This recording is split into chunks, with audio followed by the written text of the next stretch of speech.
dans les coulisses feutrées d'une émission télévisée nocturne, alors que les projecteurs s'éteignent doucement et que le public retient encore son souffle, Laura Smet a laissé tomber une phrase, une seule, qui a fait l'effet d'un coup de tonnerre dans le silence. Ses yeux rougis, sa voix tremblante, elle a murmuré quelque chose que personne n'osait imaginer. Les caméras ont zoomé sur son visage dévasté, et la France entière a senti que cette fois, ce n'était pas une simple confidence de star. Non, c'était l'ouverture d'une boîte de Pandore que Johnny Hallyday avait refermée de toutes ses forces avant de disparaître. Ce soir-là, sa fille aînée a brisé le pacte du silence. Et maintenant, plus rien ne sera comme avant. Quel terrible secret Laura Smet a-t-elle enfin révélé au sujet de son père, Johnny Hallyday? Un bon titre de Press People n'est jamais innocent. Il est une arme de précision, conçue pour frapper là où ça fait mal, là où la curiosité devient une obsession. Quand les rédactions ont vu arriver les premières images de Laura en larmes, elles savaient déjà qu'elle tenait l'histoire du siècle.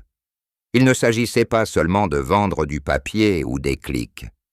Il s'agissait de cristalliser en quelques mots toute la douleur d'une fille qui a attendu 42 ans pour parler. Le choix du mot « secret » n'est pas anodin, il évoque immédiatement le tabou, le caché, le honteux peut-être. Le mot terrible ajoute la gravité, la menace, presque la violence.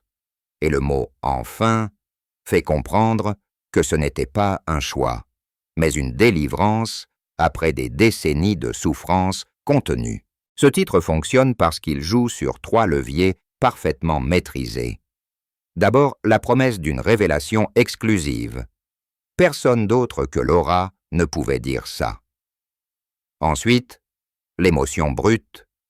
On voit les larmes avant même d'ouvrir l'article.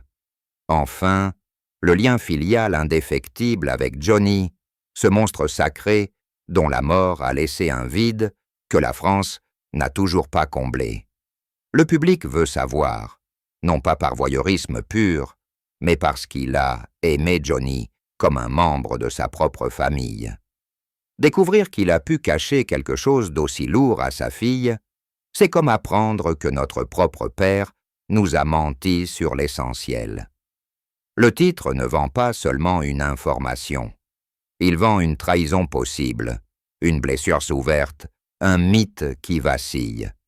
Et c'est exactement ce que les lecteurs recherchent quand ils cliquent à 3 heures du matin, le cœur battant. Ce que Laura a révélé ce soir-là n'est pas une anecdote croustillante sur les frasques de Johnny.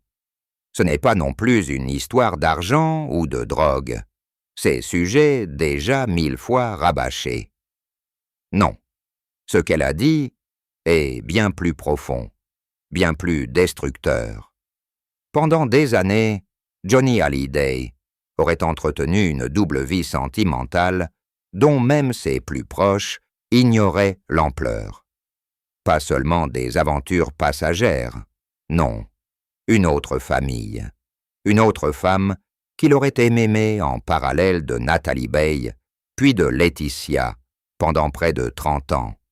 Une femme discrète, presque effacée, qui vivait dans l'ombre du rocker et qui aurait donné naissance à un enfant que Johnny aurait reconnu en secret, mais jamais assumé publiquement. Laura affirme avoir découvert l'existence de ce demi-frère ou cette demi-sœur il y a une quinzaine d'années, par hasard, en tombant sur des courriers cachés dans le bureau de son père à Marne-la-Coquette. Des lettres d'amour, des photos, des faire-part de naissance. Des preuves irréfutables que Johnny avait construit, en parallèle de sa vie officielle, une autre histoire d'amour aussi intense que la nôtre, disait-il dans ses lettres.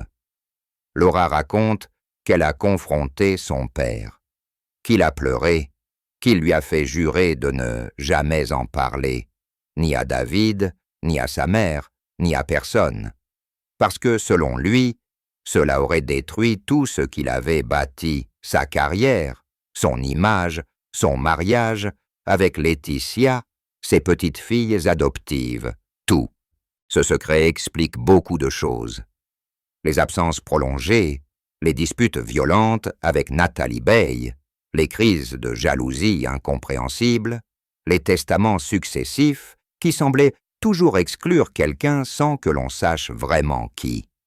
Laura dit qu'elle a porté ce poids seule, pendant toutes ces années, parce qu'elle aimait trop son père pour le trahir, mais aussi parce qu'elle espérait qu'un jour, il ferait la lumière de lui-même. Sa mort brutale en 2017 a refermé la porte à jamais. Et la guerre d'héritage qui a suivi avec Laetitia en première ligne a été la goutte d'eau. Laura ne supportait plus de voir le mythe Johnny survivre intact pendant que la vérité pourrissait dans l'ombre. Le plus déchirant dans le témoignage de Laura, c'est la façon dont elle décrit le moment exact où elle a compris que son père ne lui dirait jamais tout. C'était en 2015, 2 ans avant sa mort. Johnny était déjà très malade. Ils étaient seuls dans la maison de Pacific Palisades, à Los Angeles. Il faisait nuit. Laura avait apporté des photos de son enfance, celles où on les voit tous les deux sur la plage de Saint-Tropez. Elle a 5 ans, lui avec ses cheveux longs et son sourire de voyou. Elle voulait lui parler de cet autre enfant. Elle voulait qu'il lui dise enfin la vérité à voix haute. Mais Johnny a détourné le regard. Il a pris sa main, il a pleuré en silence et il a murmuré « Ma chérie, il y a des choses qu'un homme doit emporter avec lui. » Ce soir-là, Laura a compris qu'elle ne serait jamais prioritaire. Que même mourant, Johnny choisirait de protéger son image plutôt que de soulager sa fille. Elle raconte qu'elle est sortie dans le jardin, qu'elle a vomi, qu'elle a pleuré pendant des heures sous les étoiles de Californie. Elle avait 32 ans et elle se sentait plus orpheline que jamais. Parce qu'un père qui choisit le silence plutôt que la vérité, c'est un père qui vous abandonne une seconde fois. Depuis ce jour, Laura dit qu'elle a vécu avec une colère sourde. Une colère contre son père, oui, mais surtout contre elle-même, d'avoir accepté ce marché faustien. Son silence contre son amour. Elle y veut si. Elle a vu Laetitia devenir la gardienne du temple, transformer Johnny en icône intouchable, organiser des hommages grandioses où l'on pleurait le père parfait, le mari fidèle, le patriarche généreux, et à chaque fois, Laura sentait le secret lui brûler la gorge. Elle buvait trop. Elle faisait des crises d'angoisse. Son mari, Raphaël, la retrouvait parfois recroquevillée dans la salle de bain, en train de relire les lettres interdites, comme si elle cherchait son queso soute. Encore une preuve qu'elle avait rêvé. La guerre d'héritage a été l'électrochoc. Quand elle a vu que Laetitia contestait jusqu'à son droit de pleurer son père en paix, quelque chose s'est cassé. Laura a compris que le silence ne protégeait plus personne. Ni l'image de Johnny, ni ses petites sœurs Jade et Joy, ni même cet autre enfant dont personne ne parle encore. Le silence ne faisait que perpétuer le mensonge. Et elle refusait d'être complice plus longtemps. C'est pour ça qu'elle a accepté cette interview.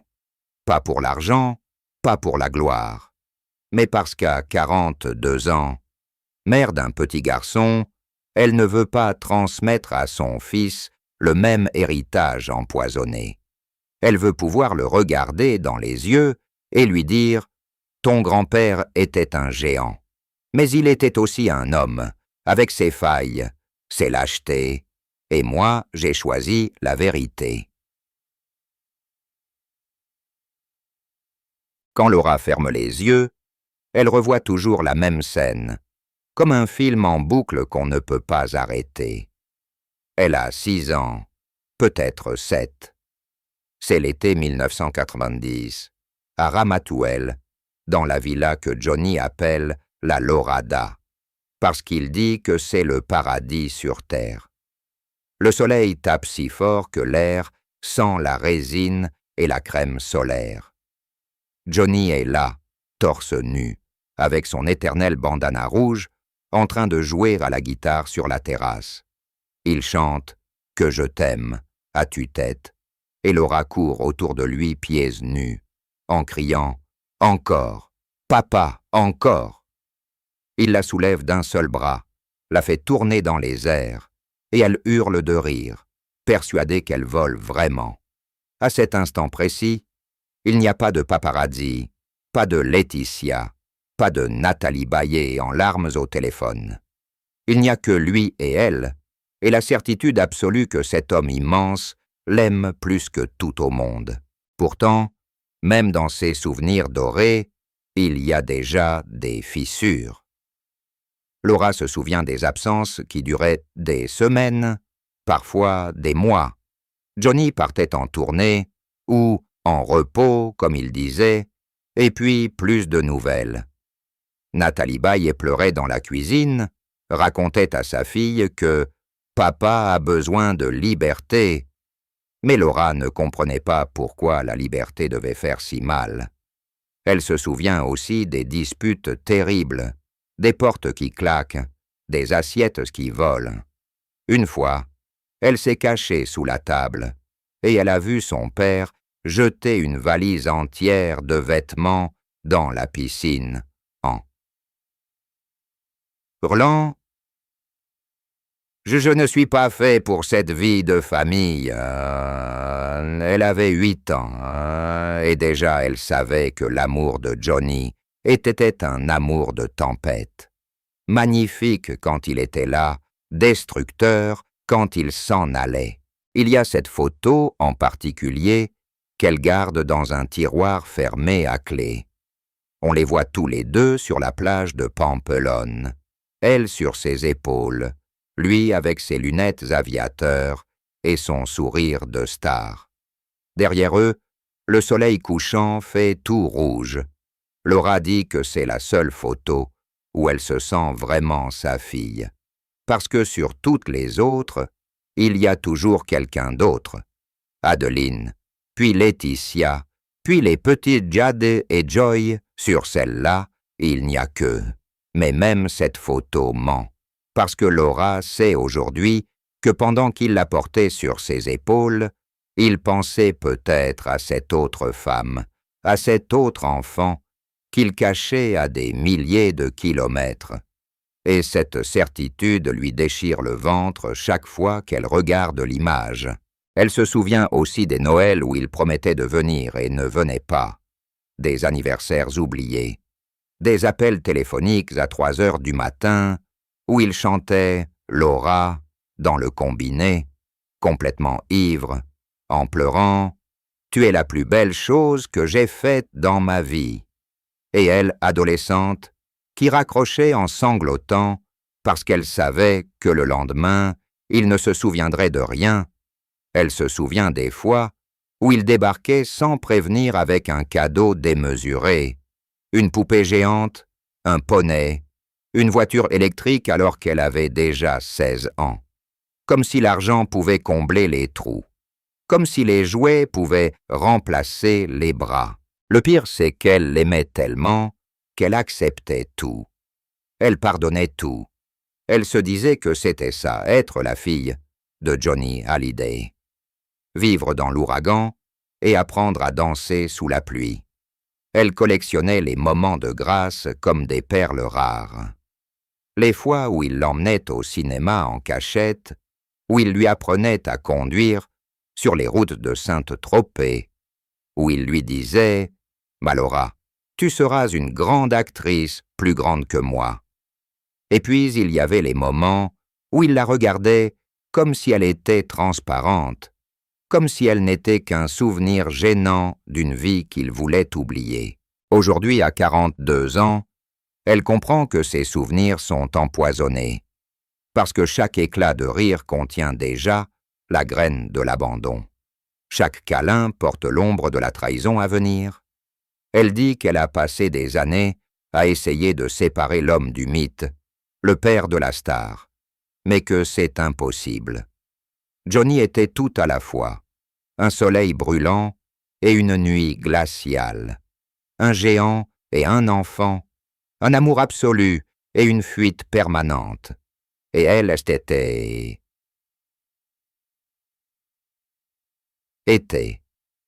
la petite fille qui courait derrière la lumière en sachant qu'elle finirait par se brûler.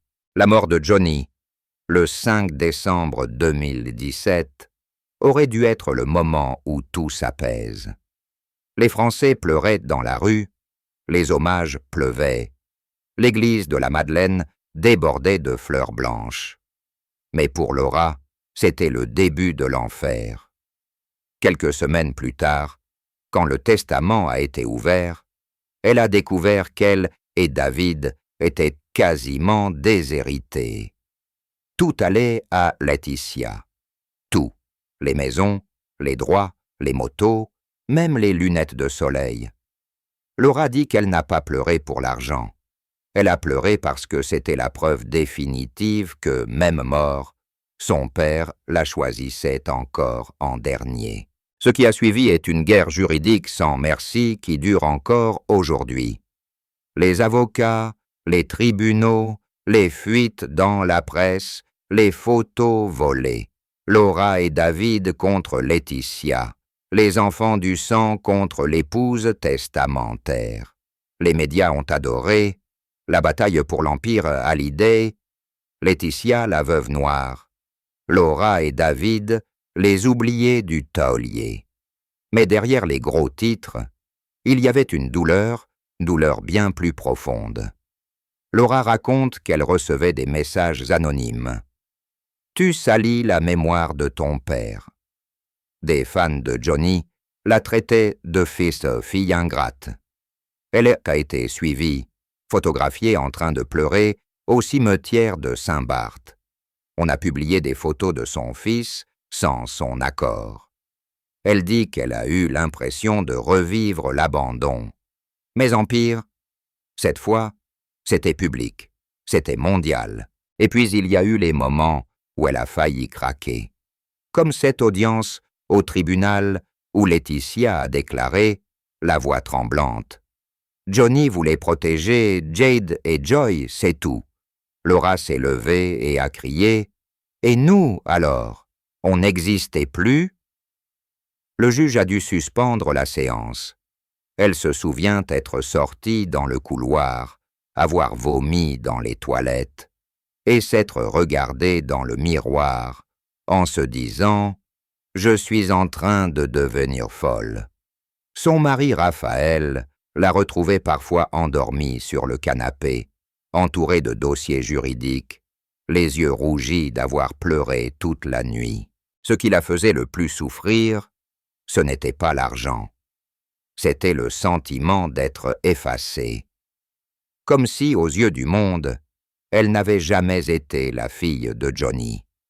Comme si Laetitia avait réussi à réécrire l'histoire. Johnny n'avait eu que 2 filles, Jade et Joy. Laura et David n'étaient que des ombres. Elle se souvient d'un dîner de gala en hommage à Johnny. Campanista, où elle n'a même pas été invitée. Elle a regardé les photos sur Instagram. Laetitia rayonnante, les petites en robe blanche, tout le showbiz français en larmes, et elle, chez elle, seule avec son fils, qui lui demandait pourquoi Papy Johnny n'était plus là. Elle a éteint son téléphone et a bu une bouteille entière de vin en pleurant.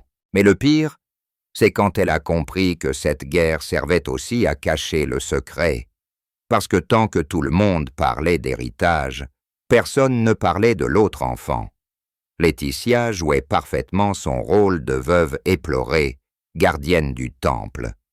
Et Laura se taisait, encore une fois, parce qu'elle avait peur que la vérité éclabousse tout le monde. Jade, Joy, David, et surtout cet autre enfant qui n'avait rien demandé. Elle dit qu'elle a vécu des années dans cette schizophrénie. Se battre pour être reconnue comme fille légitime, tout en protégeant le plus grand mensonge de son père. C'était insoutenable. Le 12 novembre 2025, dans le studio de l'émission Confidence sous les étoiles, tout a basculé. Laura était venue parler de son dernier film, rien de plus. Mais quand le journaliste lui a demandé, doucement, « Et votre père, vous lui pardonnez tout ?» Elle s'est figée. 10 secondes de silence. Les caméras ont zoomé sur son visage. Et puis, elle a craqué. Elle a tout dit.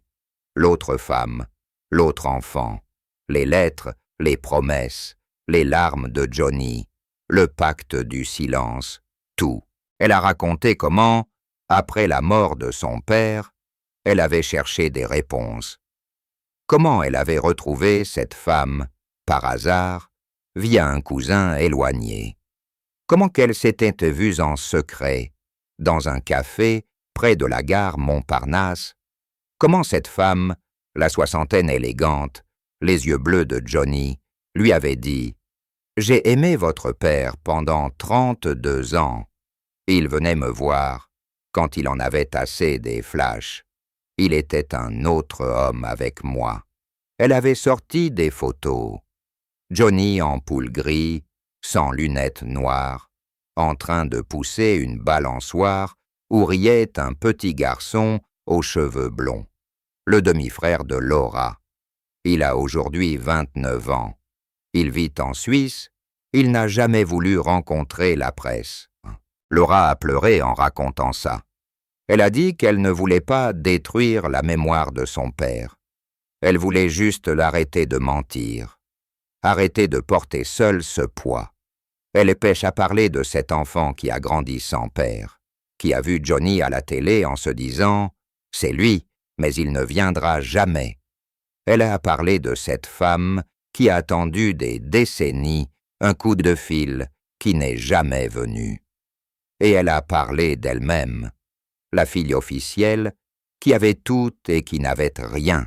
Elle a terminé en disant « J'ai 42 ans, j'ai un fils, je ne veux pas qu'il grandisse dans un monde où on doit choisir entre l'amour et la vérité. » Mon père était un géant. Mais il a eu peur, peur du scandale, peur du jugement, peur de perdre ce qu'il avait construit. Moi, je choisis de ne plus avoir peur. Depuis cette soirée, Laura dit qu'elle respire pour la première fois depuis 30 ans. Les réactions ont été violentes.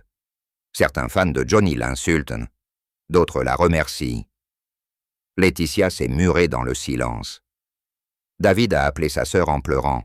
« Tu as fait ce que je n'ai jamais osé. » L'autre enfant, le demi-frère, lui a envoyé un message. « Merci.